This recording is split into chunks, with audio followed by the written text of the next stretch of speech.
Welcome. If you've ever run into age restrictions on Discord and wondered how to disable those age-restricted commands on your mobile device, you're in the right place. In this updated guide, I'll walk you through every step to make sure you have full control over your Discord experience. Let's get started. First things first, open up the Discord app on your mobile device. Make sure you're logged into the account you want to adjust.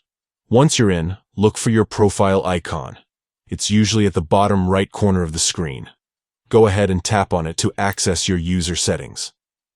Now that you're in the settings menu, scroll down until you find the section labeled Content and Social. This is where Discord keeps all the controls for what you can see and do within the app. Tap on Content and Social to open up more options.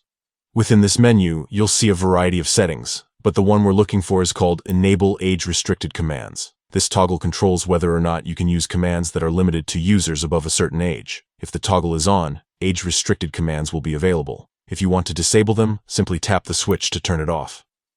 And that's it. You've now successfully disabled age-restricted commands on Discord Mobile. This means you won't be able to access commands that are gated by age requirements, which can be useful if you're managing a safer or more family-friendly environment, or just want to keep things simple. Remember, you can always come back and turn this setting back on if you ever change your mind. Discord is all about giving you the flexibility to personalize your experience, so don't hesitate to explore other settings while you're here. Thanks for watching. If you found this guide helpful, don't forget to like and subscribe for more up-to-date Discord tips and tutorials. See you in the next video.